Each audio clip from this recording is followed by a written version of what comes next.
Halo sobat-sobat semua, kembali lagi di channel Behold. Kali ini saya akan melanjutkan merangkum alur cerita film Pokemon Johto Journey. Satoshi dan Kasumi bersaing untuk memperebutkan Pokemon starter Totodile. Satoshi dan kawan-kawan duduk di pinggir danau sambil memancing dengan harapan akan menangkap beberapa Pokemon. Satoshi yang gampang bosan menanyakan kapan sebenarnya Pokemon itu akan muncul. Kasumi yang marah menyuruhnya untuk sabar, karena memancing memang butuh kesabaran. Tiba-tiba Kasumi merasa ada yang menarik umpannya. Pastinya Pokemon ini sangat gede karena memiliki kekuatan yang cukup besar. Tak jauh dari sana ada Totodile yang mengintip dari balik rerumputan. Kasumi mengerahkan seluruh tenaganya untuk menarik umpannya, yang ternyata itu hanyalah ketel bekas. Bagi siapapun yang mengejeknya, Kasumi akan langsung menghajarnya. Kasumi sangat kesal sekali dan mengeluarkan umpan terbaiknya, yang katanya bisa memancing Pokemon tipe air manapun. Kasumi mengungkapkan karena tumbuh besar di kalangan Pokemon tipe air, maka sudah menjadi takdirnya untuk menangkap Pokemon-Pokemon tersebut. Satoshi bilang Kasumi tidak akan bisa memenangkan pertarungan kalau semua Pokemonnya sama tipenya. Kasumi bilang untungnya dirinya tidak gila bertarung seperti Satoshi.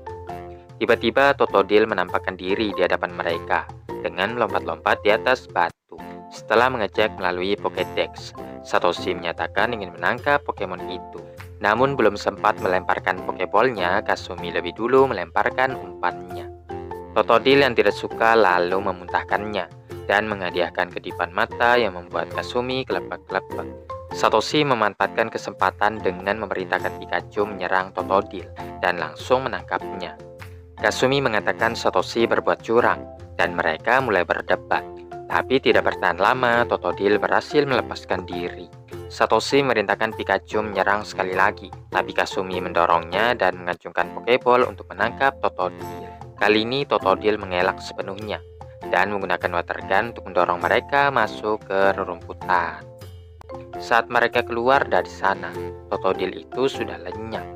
Satoshi dan Kasumi memutuskan untuk mencarinya, menyuruh Takeshi untuk tetap tinggal mengawasi tempat ini. Tapi Takeshi bersikeras untuk ikut, karena mengawasi mereka berdua lebih penting. Totodile menepi ke seberang dan sangat kelaparan. Di dekat situ ia melihat ada tim roket yang sedang makan onigiri. Nyasu kehilangan nafsu makan dan takut bos marah karena kegagalan mereka yang terus-menerus. Teman-temannya berupaya menghiburnya bahwa yang terpenting bos jangan sampai tahu. Lalu menawari Nyasu untuk mengisi perutnya. Saat asik berjoget, mereka tidak sadar ada Totodile yang ikut. Musashi memberikan onigiri kepada Nyasu yang langsung dilahap Totodile. Nyasu kembali bersemangat. Mungkin inilah jawaban atas kegelisahannya. Dengan menangkap Totodile, pasti bos akan senang. Namun melakukannya tidak semudah yang dibayangkan. Totodile melancarkan water gun untuk mengusir tim roket. Merupakan kesalahan fatal karena onigiri juga ikut terbang bersama mereka. Satoshi dan kawan-kawan menemukan Totodile yang nampak senang dengan kedatangan mereka. Satoshi dan Kasumi siap bersaing lagi, yang mana kali ini Kasumi lebih unggul karena menggunakan lure ball yang punya peluang lebih besar untuk menangkap Pokemon tipe air. Untuk mengantisipasinya, Satoshi mengeluarkan lure ball juga. Mereka melempar secara bersamaan. Seolah memang ingin ditangkap, Totodile melompat untuk mengenainya. Lure ball mendarat di semak-semak dengan Totodile yang berhasil ditangkap. Yang jadi masalah, mereka tidak tahu lure ball siapa yang isinya Totodile. Satoshi dan Kasumi kembali memperebutkan Totodile. Takeshi yang sudah muak mengatakan hanya ada satu cara untuk menyelesaikannya, yaitu dengan Pokemon Battle. Mereka mengadakan pertarungan 3 versus 3, dengan Satoshi yang sangat yakin bisa mengalahkan semua Pokemon tipe air Kasumi hanya dengan Pikachu saja. Satoshi sepertinya lupa, Kasumi masih punya senjata rahasia, yaitu Togepi, satu-satunya Pokemon miliknya yang bukan bertipe air. Pikachu merasa kurang nyaman dan tidak mampu menyakiti Togepi yang lucu itu. Satoshi mendesaknya untuk bertarung seperti biasa, namun bagi Pikachu ini merupakan pertarungan tersulitnya. Kasumi memerintahkan Togepi memeluk Pikachu yang sama sekali tidak tega menyerangnya. Selanjutnya Kasumi memerintahkan Togepi Charm yang menyebabkan Pikachu lari dari pertempuran dan dinyatakan kalah. Takeshi menganggap ini kemenangan bagi Kasumi, memberinya keunggulan karena Pikachu tidak bisa bertarung lagi. Satoshi memilih Chikorita yang memiliki keuntungan melawan Pokemon tipe air lainnya, sementara Kasumi memilih Staryu. Chikorita mulai pertarungan dengan Razor Leaf, tapi Staryu menghindarinya dan menggunakan Swing. Chikorita membalasnya lagi dengan Tackle. Kasumi memerintahkan Staryu Water Gun yang hampir saja menjatuhkan Chikorita, tapi masih sanggup bertahan. Satoshi memerintahkan Chikorita Fine Whip, yang sayangnya luput saat Staryu mendekatinya lagi dengan Tackle. Chikorita menggunakan Quick Attack untuk menghindar, dan membanting Staryu dengan Fine Whip. Satoshi pun berhasil menyamakan kedudukan. Beralih ke tim Rocket yang hanyut di sungai, mereka mendiskusikan cara untuk menangkap Totodile. Namun percakapan itu terhenti karena batang kayu yang mereka naiki menabrak batu besar. Sekilas mereka melihat Satoshi dan Kasumi yang sedang bertarung. Tim Rocket menunggu pertarungan itu berakhir lalu mencuri Pokemon-Pokemon yang sudah kelelahan. Dengan hanya tersisa satu Pokemon lagi, pertarungan selanjutnya akan menjadi penentu siapakah yang berhak mendapatkan Totodile. Satoshi mengeluarkan Bulbasaur sedangkan Kasumi mengeluarkan Poliwag.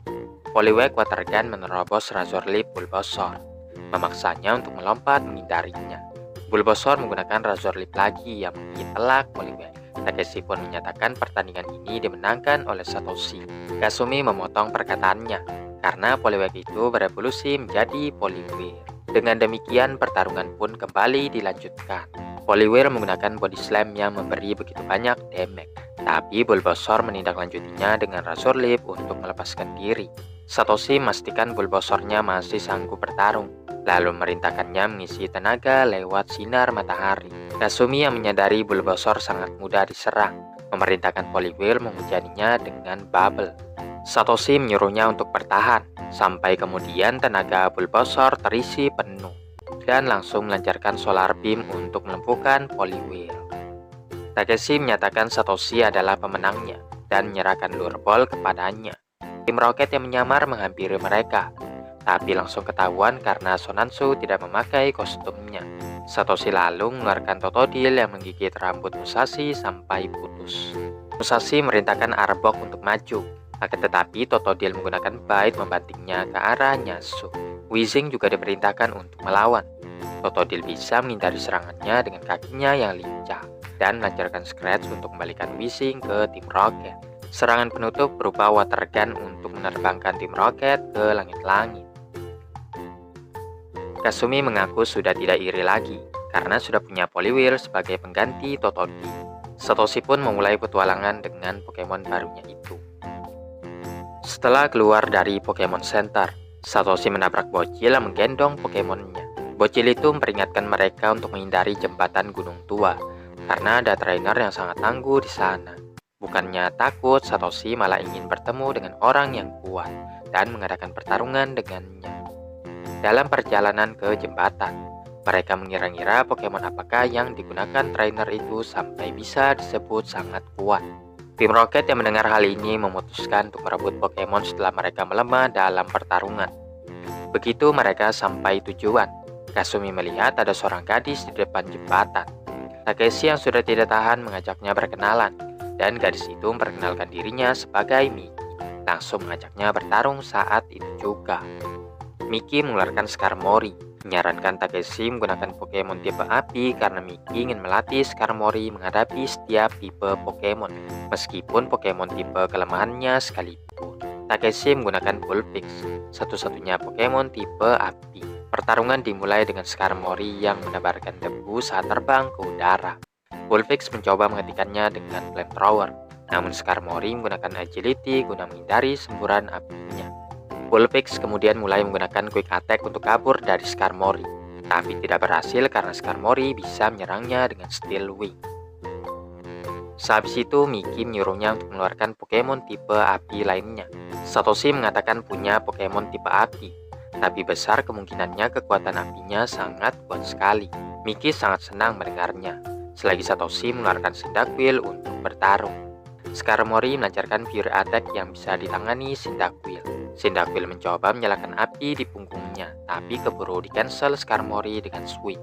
Agility Cyndaquil membantunya menghindari sebagian serangan, kecuali yang terakhir ya guys ya. Cyndaquil akhirnya menyalakan apinya dan mengembuskan flamethrower. Tapi sayangnya serangan itu meleset. Skarmory melancarkan sweep lagi yang mengenai telak targetnya. Sedangkan Cyndaquil sangat kesulitan mengarahkan flamethrower karena terluka. Ketika Skarmory akan menghabisinya, tiba-tiba muncul tim Rocket yang menangkap kedua Pokemon. Mereka langsung kabur dengan balon udara. Mickey memperhatikan Skarmory yang menggeliat dan memerintahkan Sweep untuk memotong tali. Takeshi tampil mengesankan menjadikannya bantalan demi menyelamatkan Skarmory. Satoshi masih mengejar tim Rocket yang membawa Cyndaquil-nya. Kemudian Skarmory mengiris balon udara dengan Steel Wing, menyebabkan tim Rocket jatuh ke tempat yang sangat jauh. Sementara Satoshi bisa mengamankan Cyndaquil. Mickey mengajak Satoshi dan kawan-kawan mampir ke rumahnya. Mickey terkesan dengan keterampilan memasak Takeshi. Takeshi bilang ia rela masakan apapun untuknya kalau mau pergi kencan dengannya. Kasumi menjewer kupingnya karena tidak sopan. Satoshi lalu menanyakan bagaimana cara Mickey melatih Pokemonnya. Mickey menjelaskan setiap hari mereka berlatih secara intensif dengan tujuan ingin menjadi lebih kuat. Satoshi mengakui betapa pentingnya latihan dan mengajak Cyndaquil melakukan hal yang sama. Keesokan paginya, Satoshi dan Cyndaquil memulai latihan mereka dengan berlari menembus kabut. Begitu mereka mencapai puncak bukit, Satoshi minta Cyndaquil menyerangnya dengan tackle sambil memperhatikan Cyndaquil yang belum bisa mengendalikan api di punggungnya. Satoshi menyuruh Cyndaquil untuk memfokuskan tenaganya supaya api itu keluar. Tapi kenyataannya masih belum bisa ya guys ya. Oleh karenanya Satoshi membiarkannya dan mengganti latihannya dengan yang lain dulu. Mereka pindah ke area yang dipenuhi batu terjal untuk melatih agility. Setelahnya Satoshi menyuruh Cyndaquil menyerangnya lagi dengan tackle, yang kali ini cukup kuat mendorong Satoshi sampai ke pohon. Satoshi memetik beberapa buah apel, karena mereka memang belum sarapan. Tapi hal itu malah membuat marah Beedrill yang bersarang di pohon tersebut. Mereka berlari sekencang-kencangnya, akan tetapi Satoshi tersandung. Cyndaquil bergerak melindunginya dan melancarkan flamethrower untuk mengusir Beedrill. Satoshi akhirnya tahu latihan yang tepat untuknya, yaitu menyuruh Cyndaquil untuk menggigit target yang terbang, dengan harapan hal tersebut akan melatihnya mengontrol flamethrower. Sementara itu di rumah, Kasumi dan Takeshi menceritakan betapa seriusnya Satoshi kalau berhubungan dengan yang namanya latihan. Kebetulan Satoshi baru saja kembali dari pelatihannya dan langsung menantang Mickey bertanding ulang. Pertama-tama Skarmory menebarkan debu dan mempersiapkan Steel Wing. Cyndaquil mengatasinya dengan smoke mengaburkan pandangan Skarmory sambil mencoba menghitnya dengan flamethrower. Namun Skarmory bisa menghindarinya dengan agility. Sementara Skarmory yang berniat melancarkan serangannya juga bisa diatasi Cyndaquil dengan move yang sama. Cyndaquil melancarkan flamethrower lagi untuk membuktikan latihannya. Walau bagaimanapun juga, Skarmory yang terkena serangan api tetap menerjang dengan Steel Wing yang sangat efektif terhadap Cyndaquil.